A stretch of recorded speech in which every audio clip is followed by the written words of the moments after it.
அப்போ உதயநிதி என்ன பேசுகிறாரு? சென்ஸாக தான் பேசுகிறாரா? அவர் அந்த திருமண விழாவில் மணமக்களை வாழ்த்தி நீங்கள் பேசணும். ஆனால் என்ன பேசுகிறாருன்னா, இந்த ஆட்சியை, தற்கூரி ஆட்சியை, இந்த தாவேக ஆட்சியை மக்கள் அடித்து விரட்டும் காலம் வெகு தொலைவில் இல்லை.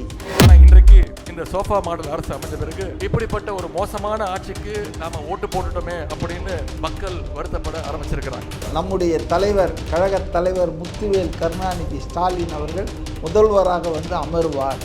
ஏண்டா எம்எல்ஏவே இல்லைடா, அவரு எப்படி அமருவார்? தலைவர் அவர்கள் தலைமையில் மீண்டும் நம்முடைய கழக ஆட்சி நிச்சயம் அமையும். கொளத்தூர்னு சொன்ன உடனே எழுந்து 100 பேர், அப்படியே 100 இல்லை 59 பேர் அப்படியே எழுந்து கத்துறீங்க நீங்கள். ஏன் கொளத்தூர்னு சொன்னால் என்ன? கொஞ்சம் நஞ்சம் இருக்கிற ஆதரவையும் மக்களிடையே திமுக இழக்கும். அதனால் அதை வேடிக்கை பார்ப்பார் விஜய், கூலாக வேடிக்கை பார்ப்பார். எக்ஸ்போஸ் ஆகு, கத்தி கத்தி நீயே சாவுன்னு சொல்லி விட்டுருவார். நல்ல மாட்டுக்கு ஒரு சூடு. திமுக நல்ல மாடாக இருந்தால் இந்த எச்சரிக்கையை புரிஞ்சுக்கிட்டு இனி நடந்துக்குவாங்க, முயற்சி பண்ணுவாங்க. அவர் ஒரு முழு நேர அரசியல்வாதி இல்லை, அவருக்கு எதுவுமே தெரியாது, யாரோ எழுதி கொடுத்ததை பேசுகிறாரு, இப்படி தான் அவங்க நெரேட்டிவ் செட் பண்ண பார்க்குறாங்க. ஒரு முதலமைச்சருக்கு உண்டான மரியாதை கொடுக்கணும் நீங்கள். அவருக்கு 51 வயசாக இருக்கலாம், அரசியலில் 2.5 வருஷம் அனுபவம் இருக்கலாம், அதெல்லாம் இல்லை. மக்கள் அவரை தமிழகத்தின் முதல்வராக உட்கார வச்சுருக்காங்க. அப்போ அந்த மரியாதையை கொடுக்கணும்ல. ஆனால் சிஸ்டம் மாற்றுறீங்களே, இத்தனை நாள் இருந்த சிஸ்டத்தை மொத்தமாக மாற்றுறாருன்னா. ஆமாம், சிஸ்டத்தை மாற்ற சொல்லி தானே மக்கள் அவருக்கு உத்தரவு கொடுத்துருக்காங்க. பிரைம் 9 தமிழ் நேயர்கள் அனைவருக்கும் வணக்கம். இன்றைய நமது நேர்காணலில் நம்முடன் இணைந்திருப்பவர் அரசியல் விமர்சகர் திரு மதிவாணன் அவர்கள். சார் வணக்கம். வணக்கம். இந்த 2 நாள் சட்டமன்ற கூட்டத்தொடரில் மீண்டும் மீண்டும் வர்ற ஒரே கேள்வி சார், திமுக முதல்வர் விஜய் அவர்களை பலவீனப்படுத்த மக்கள் மத்தியில் இவர் ஒரு பலவீனமானவர்னு காட்ட முயற்சி பண்ணுதா? முயற்சி பண்ணுவாங்க. அவர் ஒரு முழு நேர அரசியல்வாதி இல்லை, அவருக்கு எதுவுமே தெரியாது, யாரோ எழுதி கொடுத்ததை பேசுகிறாரு, இப்படி தான் அவங்க நெரேட்டிவ் செட் பண்ண பார்க்குறாங்க. பட் அவருடைய ஆட்சி நிர்வாகம் இந்த 30-38 நாளில் ரொம்ப தெளிவாக அவர் இலக்கை நோக்கி பயணிச்சுட்டே இருக்கிறாரு. வெளிப்படையான நிர்வாகம். எந்த அரசு ஆஃபீஸுக்கு போனாலும் லஞ்சம் வாங்கிறதுக்கு பயப்படுறானுங்க அதிகாரிகள். வேண்டாமான்ற கார்ப்பரேஷன்லாம் பாருங்கள் எப்படி மாறி இருக்கு. டெண்டர்கள் பூரா எல்லாத்தையும் நிறுத்தி வச்சுட்டாங்க. 1600 கோடி ரூபாய் பில் பாக்கி இருக்கிற டெண்டர்லாம் கார்ப்பரேஷனில் பேமெண்ட் பண்ணாதீங்க, அதனுடைய தன்மையை ஆய்வு பண்ணணும்னு சொல்லிட்டாங்க. அலறான் அவன். 25% அட்வான்ஸ் பேமெண்ட் வாங்கின்னு சேர் பாபுலாம் போயிட்டாரு. இப்போ பேமெண்ட்டுக்கு அப்படியே நிறுத்துகிறாங்க. 300 டெண்டர், ஷார்ட் டியூரேஷன் டெண்டரை இபியில் கேன்சல் பண்ணிட்டாங்க.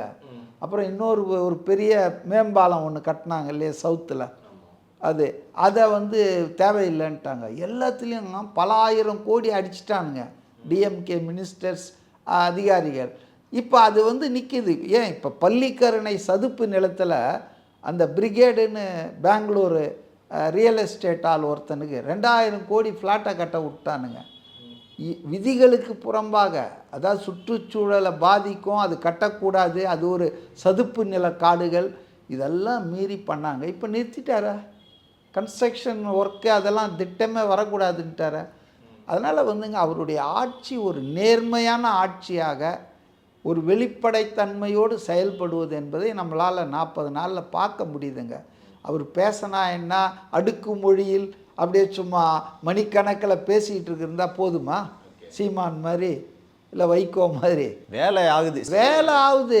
மக்களுக்கு நிவாரணம் கிடைச்சிருக்குது.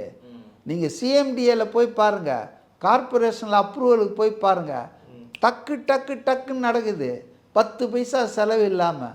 அப்போ இந்த மாயம் எப்படி நிகழ்ந்தது 40 நாளில்? இதை தான் திமுகவில் பொறுத்துக்கொள்ள முடியலையா சார்? ஆமாம், என்னடா இது, அடிப்படையே தகர்க்கிறாங்க. நாளைக்கு நாளைக்கு நம்ம வந்தால் கூட கூட்டணி கட்சிக்காரன் பதவி கேட்பான் போல இருக்கு, கமிஷன் அவனு கொடுக்க மாட்டான் போல இருக்குது, பிரச்சனையாக ஆக்குறாரு இந்த ஆள். அதுதான் அவங்களுக்கு ரொம்ப அவர் மேலே ரொம்ப, அதாவது என்னென்னா வன்மத்தோடு பேசுகிறாங்க. ஒரு முதலமைச்சருக்கு உண்டான மரியாதை கொடுக்கணும் நீங்கள். அவருக்கு 51 வயசாக இருக்கலாம், அரசியலில் 2.5 வருஷம் அனுபவம் இருக்கலாம், அதெல்லாம் இல்லை. மக்கள் அவரை தமிழகத்தின் முதல்வராக உட்கார வச்சுருக்காங்க. அப்போ அந்த மரியாதையை கொடுக்கணும்ல. அதை கொடுக்காம வாயத்திறங்க பள்ளக்காட்டுங்கன்னெலாம் பேசுறது அநாகரிக அரசியல். அதான் நான் சொல்கிறேன். ஒரு மாதம் தான் சார் முடிவடைந்திருக்கு. இதுவும் அதான் பெரிய ஆப்ரேஷன்ஸ் எதுவும் பண்ணலை. இதுக்கே இவ்வளோ சட்டமன்றத்தை கூச்சல்னா நாளைக்கு ஒரு அமலாக்கத்துறை ஒரு லஞ்ச ஒழிப்புத்துறை ஆரம்பிச்சிருச்சு அப்படின்னா எவ்வளோ பிரச்சனை சார் நடக்கும். கதறல் சத்தம் இன்னும் அதிகமாக கேட்கும். அதான் சொல்லுவார் அடிக்கடி, தேர்தல் நெருக்கத்தில் இன்னும் அதிகமாக கதறுவாங்கன்னு. இப்போ கதறிட்டு தானே இருக்காங்க, ஒப்பாரி வைக்கிறாங்க. ஒரு 4 நாளைக்கு முன்னாலே என்னவோ பழைய தலைவர் ஆற்காடு வீராசாமி பையன் இருக்கார் இல்லையா, இப்போ வட சென்னை எம்பி கலாநிதி வீராசாமி, அவர் பையன் கல்யாணத்தில் போய் அப்பாவும் பிள்ளையும் பேசுகிறாங்க. சரி, கல்யாணத்தில் போனால் திருமணம், மன வாழ்க்கை, இல்வாழ்க்கை எப்படி புரிந்து எப்படி வாழணும் இப்படி தானே பேசுவாங்க. ஆமாம், அதை விட்டுட்டு என்ன பேசுகிறாரு. சரி விடுங்க, ஸ்டாலின் வந்து அவர் கட்சி தலைவர், அவர் வந்து தோத்துட்டார், அவரை நம்ம ஒன்றும் சொல்ல வேணாம். ஆனால் உதயநிதி அவர் இளம் தலைவர்ன்றாங்க, எதிர்கட்சி தலைவர்னு பெரிய பொறுப்பு வந்திருக்கு. நான் சொல்ல மாட்டேன், அதெல்லாம் நீங்கள் சொல்லிங்க. நான் பெரியாரை அவமானப்படுத்த விரும்பலை. அது வந்து திமுக மந்திரிங்க என்ன வேணா சொல்லுங்க, அடுத்தது காந்தின்னு சொல்ல போகிறாங்க, பயமாக இருக்கு எனக்கு. ஆச்சா, அப்போ உதயநிதி என்ன பேசுகிறாரு, சென்ஸாக தான் பேசுகிறாரா? அவர் அந்த திருமண விழாவில் மணமக்களை வாழ்த்தி நீங்கள் பேசுங்க. ஆனால் என்ன பேசுகிறாருன்னா, இந்த ஆட்சியை, தற்கூரி ஆட்சியை, இந்த தாவேக ஆட்சியை வந்து மக்கள் அடித்து விரட்டும் காலம் வெகு தொலைவில் இல்லை. மக்கள் யோசிக்க ஆரம்பித்து விட்டார். நம்முடைய தலைவர், கழகத் தலைவர் முத்துவேல் கருணாநிதி ஸ்டாலின் அவர்கள் முதல்வராக வந்து அமருவார். ஏண்டா எம்எல்ஏவே இல்லைடா அவர், எப்படி வந்து அமருவார்? என்ன நினச்சிக்கிட்டு பேசுகிறீங்க நீங்கள்? 40 நாளில் மக்கள் முடிவு எடுத்துட்டாங்களாம். என்ன ஆட்சி கவுந்துருமா?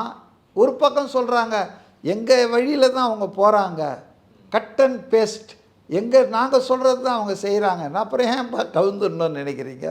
So really they are confused, vexed, ரொம்ப விரக்தியின் எல்லை. கல்யாண வீட்டிலலாம் இப்படி பேச வேண்டியது இல்லையா?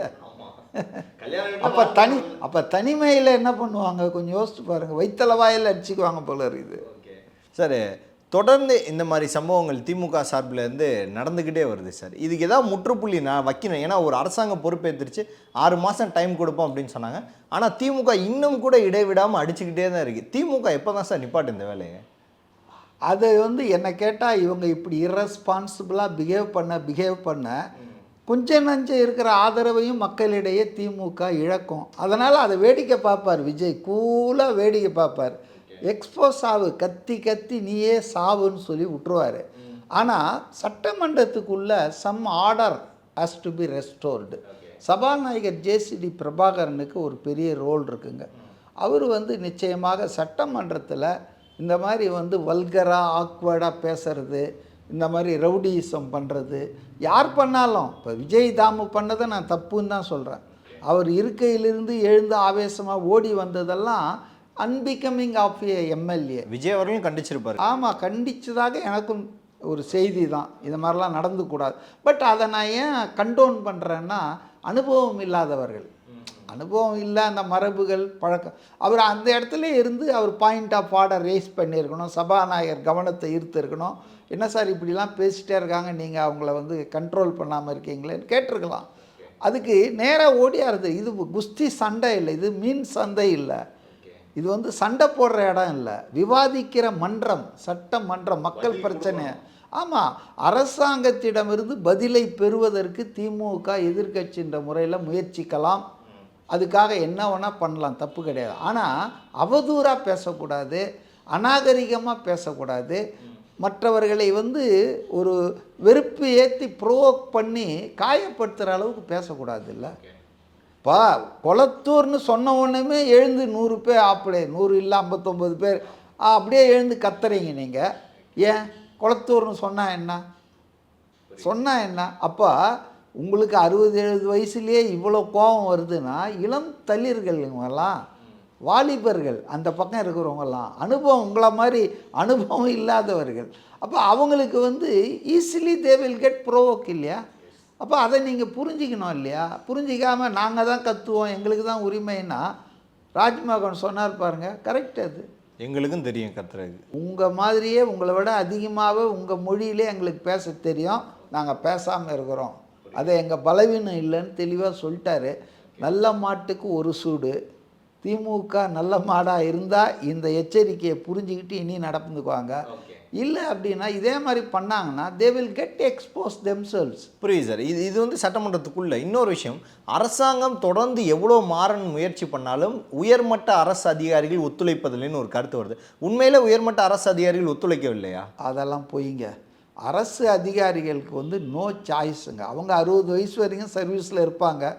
ஆளுங்கட்சி என்ன சொல்லுதோ அதுக்கு ஆட்டம் போடுவாங்க. அவங்க ஆக்சுவலாக சட்டப்படி தான் நடந்துக்கணும். ஆனால் வந்து எப்போவுமே ஆளுங்கட்சிக்கு ஆதரவாக தான் அதிகாரிகள் நடப்பாங்க. மற்றபடி அவங்க ஒன்றும் கரை வேட்டி கட்டிக்கின திமுககாரோ அண்ணா திமுககாரோ கிடையாது. இந்த ஆட்சியில் அவங்க வந்து அதிகாரிகள் இந்த ஆட்சி என்ன சொல்லுதோ செய்வாங்க. நான் ஒத்துழைக்க மாட்டேன், நான் அப்படிலாம் சொன்னால் சீட்டை கிழிச்சிருவாங்க. அது அவங்களுக்கும் தெரியும். அதனால் அரசாங்கத்துக்கு உதவ தான் அதிகாரிகள் இருக்காங்களே தவிர உபத்திரவம் பண்ண மாட்டாங்க. அதனால் அதெல்லாம் சும்மா பொய்யான செய்திகள். ஓகே. பட் ஆனால் அரசு அதிகாரிகள் யாரும் ஒத்துழைக்கனாலும் சீட்டு கிழிக்கப்படுவது உறுதி. கண்டிப்பாங்க. அப்புறம் எப்படிங்க ஆட்சியை நடத்த முடியும்? ஒரு நிர்வாகம் நடக்கணும்னா சக்கரம் சுழண்டுக்கிட்டே இருக்கணும்ல. மக்கார் பண்ணிச்சுன்னா அந்த சக்கரத்தை கழட்டி வச்சுட்டு போட வேண்டியது. ஆனால் சிஸ்டம் மாற்றுறீங்களே, இத்தனை நாள் இருந்த சிஸ்டத்தை மொத்தமாக மாற்றுறாருன்னா. ஆமாம், சிஸ்டத்தை மாற்ற சொல்லி தானே மக்கள் வந்து அவருக்கு உத்தரவு கொடுத்துருக்காங்க. இந்த 2 ஆட்சி பார்த்து நாங்கள் சலிச்சிட்டோம்பா, போதும், நீ ஒரு புதிய ஆட்சியை மாற்றத்தை கொடுன்னு தானே சொல்லிடுங்க. அப்போ அவர் அதே சிஸ்டத்தில் எப்படி போவார்? போக மாட்டார். பல்வேறு அரசியல் கேள்விகளுக்கு பதில் தமைக்காக மிக்க நன்றி சார். நன்றி, வணக்கம்.